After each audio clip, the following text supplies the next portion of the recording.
Hello बच्चो, गणिताचा बादशाह यूट्यूब चॅनलवर तुमचं स्वागत आहे। तर विद्यार्थी मित्रांनो, आपण व्हिडिओमध्ये मोस्ट इम्पॉर्टंट क्वेश्चनची तयारी करत आहोत। Chapter number 5 coordinate geometry. तर ह्या मोस्ट इम्पॉर्टंट क्वेश्चन मध्ये लास्ट व्हिडिओमध्ये आपण क्वेश्चन नंबर 3A कंप्लीट केलाय। आता या व्हिडिओमध्ये आपल्याला क्वेश्चन नंबर 3B कंप्लीट करायचा आहे पूर्ण। आता क्वेश्चन नंबर 3B मध्ये काय दिले? सॉल्व इच 3 मार्क, 3 मार्काचे क्वेश्चन आहे। फर्स्ट क्वेश्चन दिलाय, verify that the points A -2, 2 and B 2, 2 and C 2, 7 are the vertices of a right angle triangle. म्हणजे दिलेले हे तिन्ही पण पॉइंट राइट एंगल ट्रायंगलचे व्हर्टायसेस दाखवायचे आपल्याला। मग आपण एक राइट एंगल ट्रायंगल जर कन्सिडर केला, right angle triangle A B C म्हणजे 90 डिग्रीचा अँगल, तर आपल्याला काय सिद्ध करावं लागणार आहे? की राइट एंगल ट्रायंगलचे व्हर्टायसेस कसे सिद्ध करावं लागणार आहे? तर आपल्याला पायथागोरस थेरमचा यूज करून सिद्ध करावं लागणार आहे। AC² = BC² + AB²। हे इक्वल आलं तर म्हणायचं हे राइट एंगल ट्रायंगलचे व्हर्टायसेस आहे। सोल्युशन, दिलेले पॉइंट ऍज इट इज घेऊ आपण। लेट A -2, 2, B, लगेच आपण त्यांना नाव पण देऊ ना, नाव पण देऊन टाकू आपण त्यांना। A ला नाव देऊ आपण x1, y1, x1, y1। B साठी what is B? 2, 2 is equal to x2, y2। Then C 2, 7 is equal to x3, y3। हे नाव दिले आपण। आता आपल्याला काय करायचंय? ह्या तिन्ही साइडची डिस्टन्स काढूया आपण। सुरुवातीला काढूया AC, distance of AC is equal to under root of distance formula काय आहे?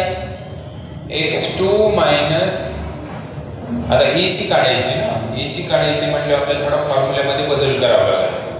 AC डिस्टन्स काढायचं म्हणजे फॉर्म्युल्यात बदल काय होईल?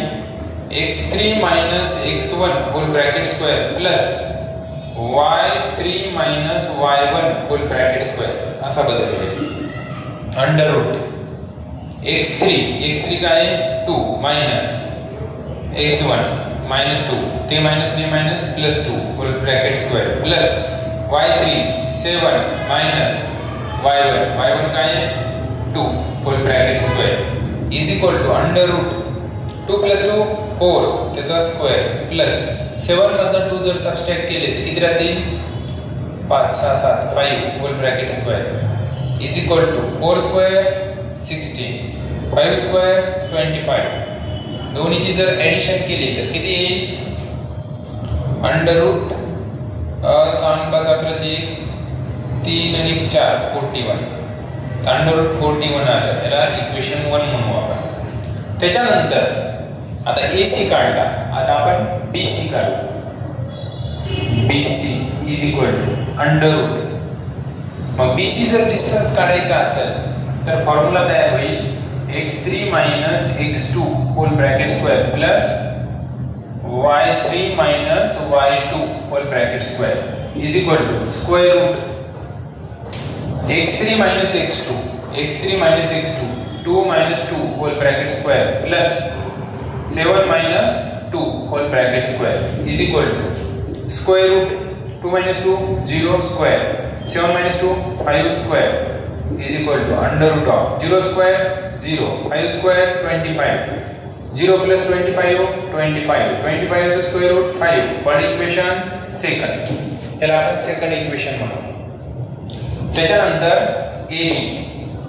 AB फाइंड करूया। AB फाइंड करण्यासाठी परत distance formula x2 - x1 whole bracket square plus y2 - y1 whole bracket square is equal to square root x2 - x1 2 - plus 2 whole bracket square plus y2 - y1 2 - 2 whole bracket square is equal to square root 2 + 2 4 त्याचा square 2 - 2 0 त्याचा square is equal to square root 4 square 16, 0 square 0, 16 plus 0 16, 16 चा square root 4, called equation 3. आता from 1 2 3 वरून सांगूया आपण. from 1 2 and 3 ह्याच्यावरून काय सांगणार तर आपल्याला पायथागोरस थेरम सिद्ध करायचा आहे. पायथागोरस काय सांगतो हे AC square is equal to BC square plus AB square हे इक्वल येते का चेक करायचं आहे आपल्याला. मग चेक करूया आपण. AC काय आहे √41 त्याचा square is equal to BC 5 square plus AB 4 square square root cancel 41 is equal to 5 square 25 4 square 16 41 is equal to 41 correct आहे. मग हे 41 इज इक्वल टू 41 म्हणजे पायथागोरस थेरम सॅटिस्फाय झालाय. म्हणजेच दिलेले पॉइंट काय येतं राईट अँगल ट्रायंगलचे व्हर्टायसेस आहे. Hence given points are vertices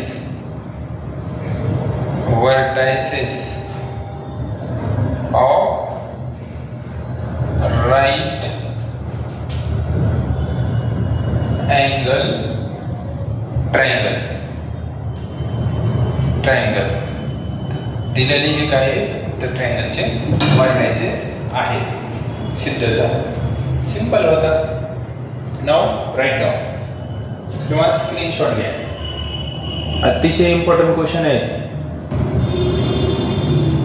question number 2. आता 2 नंबरचा क्वेश्चन काय दिलेला आहे बघा.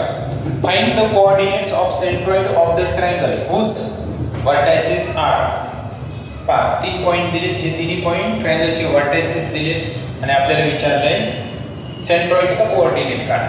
मग आपल्याला माहिती आहे हा एक जर ट्रायंगल घेतला आपण आणि यांना नावं दिली आपण A B C. A ला म्हणूया आपण 4,7 B काय 8,4 C 7,11 आणि ह्याचा जर सेंट्रॉइड काढला आपण सेंट्रॉइड हा G X, Y. तर हा G म्हणजे X, Y चे कोऑर्डिनेट काढायचे आपल्याला G चे सेंट्रॉइडचे. मग कसे काढणार तर बघा सोल्युशन. दिलेल्या पॉइंटला नाव देऊ आपण. लेट 4, A म्हणूया याला काय म्हणूया A 4,7 is equivalent to x1, y1. B 8,4 is equivalent to x2, y2. C 7,11 is equivalent to x3, y3. आता आपल्याला सेंट्रॉइड विचारला आहे. By using centroid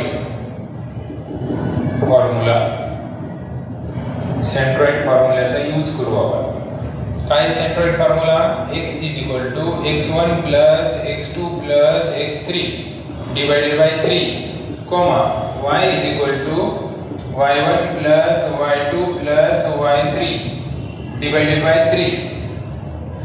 X is equal to x1 plus x2 plus x3 means 4 plus 8 plus 7 divided by 3, y is equal to y1 plus y2 plus y3 7 plus 4 plus 11 divided by 3. X is equal to किती 8 4 12 12 7 19 का बरोबर 7 7 14 14 15 आणि 19 बरोबर 19/3. y is equal to 15 किंवा हे simple 7 and 4 11 11 and 11 22 22/3. तर आपल्याला centroid भेटला G x, y is equal to 19/3, 22/3. This is your answer. It is a very simple. Now write down.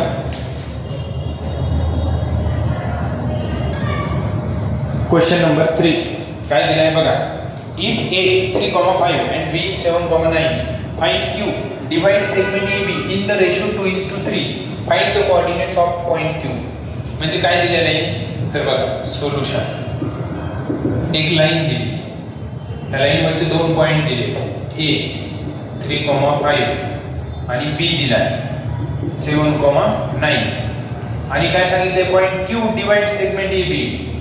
Q divide करतोय x, y म्हणून आपण त्याला आणि कोणत्या रेशो मध्ये 2:3 मध्ये म्हणजे ह्याला m:n म्हणतो. m म्हणजे 2 n म्हणजे 3.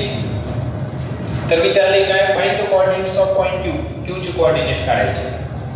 मग काढूया आपण बघा बाय यूजिंग किंवा आधी म्हणूया given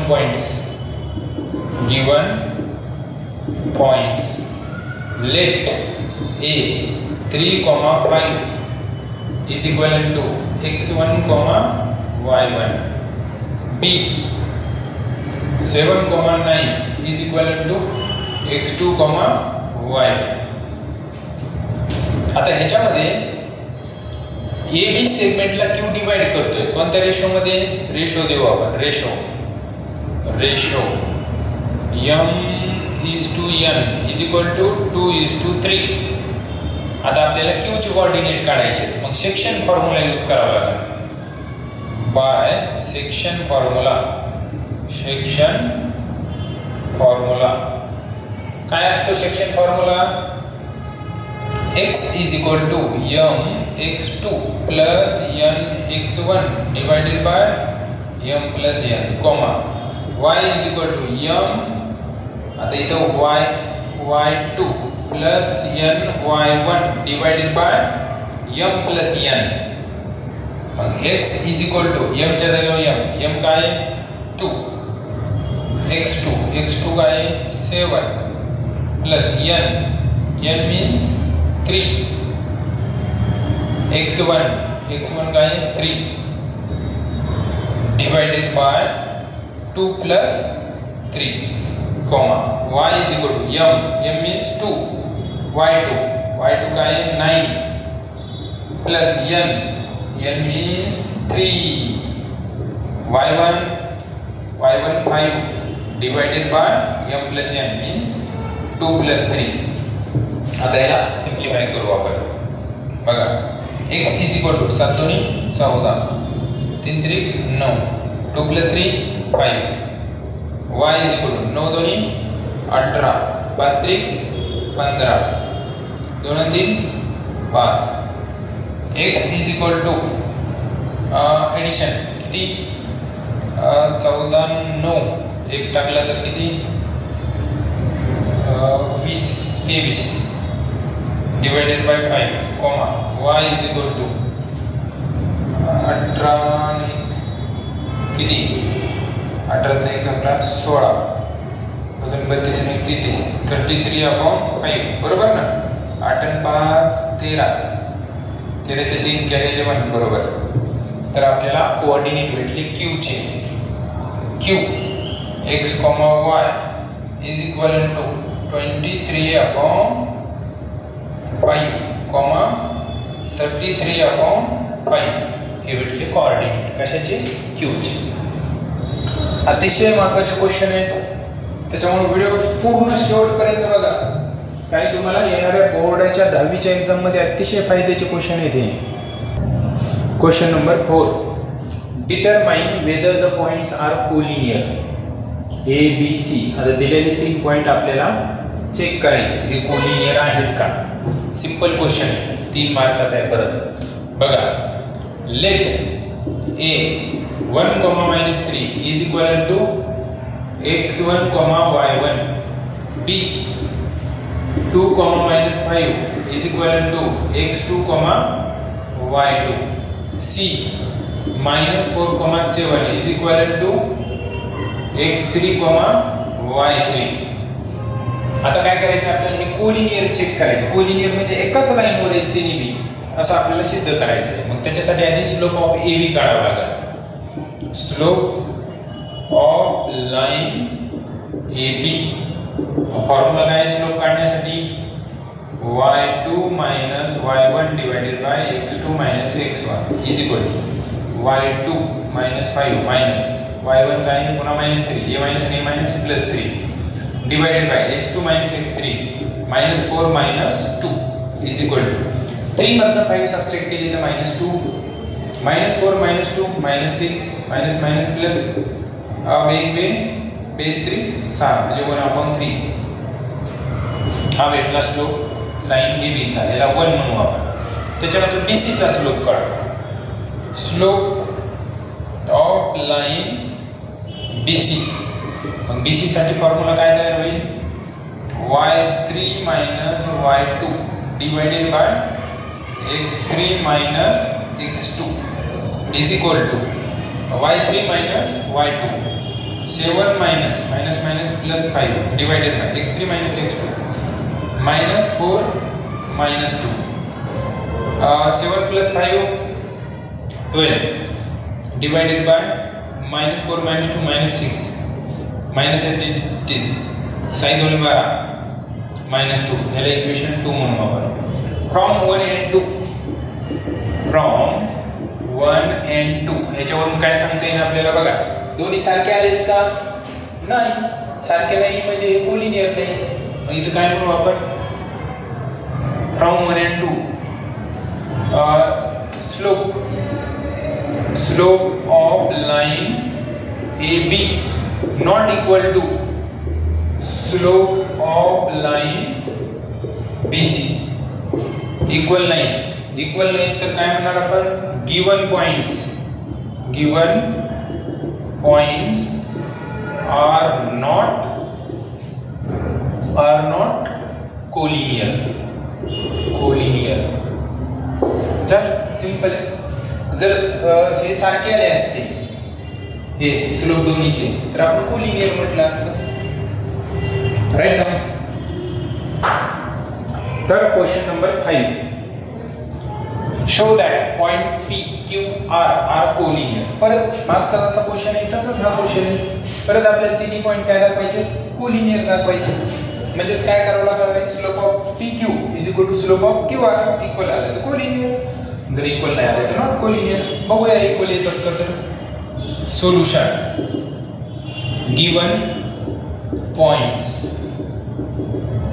late P minus 2 comma 3 is equal to x1 comma y1 q 1 comma 2 is equal to q x2 comma y2 r what is r 4 comma 1 is equal to x3 comma y3 okay आता आपण सुरुवातीला slope of pq काढू slope of line PQ formula काय आहे y2 minus y1 divided by x2 minus x1 आता y2 minus y1 2 minus 3 divided by x2 minus x1 1 minus plus 2 2 मध्ये 3 subtract केलं तर -1 1 plus 2 3 इक्वेशन 1 त्याच्यानंतर QR चा slope काढू आपण slope of line QR is equal to QR चा slope काढायचा फॉर्म्युला काय असेल y3 minus y2 divided by x3 minus x2 is equal to म्हणजेच 1 minus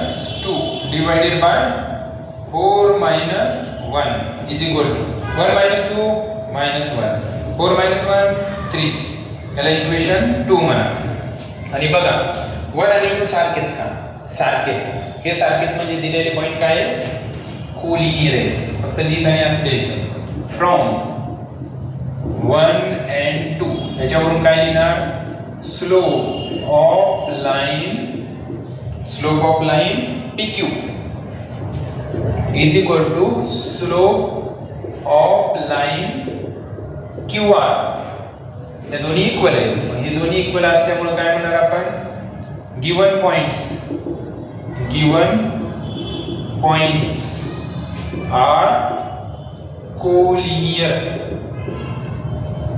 दिलेले पॉइंट कसे तर कोलिनियर आहेत म्हणजे एकाच लाईनवर आहेत तर अतिशय सोपे क्वेश्चन आहे हे पहा परत 3 मार्काचा हा क्वेश्चन आहे तर तुमचे हे मार्क कटलेच नाही पाहिजे आणि इम्पॉर्टंट क्वेश्चन आहेत येणाऱ्या 10वीच्या बोर्ड एक्झाम मध्ये हेच क्वेश्चन येणार आहेत अशी तयारी करून जा। तर विद्यार्थी मित्रांनो या व्हिडिओमध्ये आपण क्वेश्चन 3B मधले 5 क्वेश्चन कव्हर केले। जर तुम्हाला कोऑर्डिनेट जॉमेट्री ह्या चॅप्टर वर जर 3 मार्काचा क्वेश्चन विचारला तर या 5 पैकीच एक येऊ शकतो आणि आला जर वेगळा फक्त या व्हॅल्यू चेंज होणार सेम कन्सेप्ट असेल। तर तुम्हाला जर हे व्हिडिओ आवडत असतील तर खाली कमेंट मध्ये मला कमेंट करा आणि तुम्ही कमेंट केल्यामुळे अजून व्हिडिओ बनवण्यासाठी मला काय प्रेरणा भेटते। तसंच या व्हिडिओला लाईक करा, शेअर करा, सबस्क्राईब करा आणि अजून तुमचे मित्र कोणी असतील तर त्यांना पण ही या व्हिडिओची लिंक शेअर करा। थँक्यू।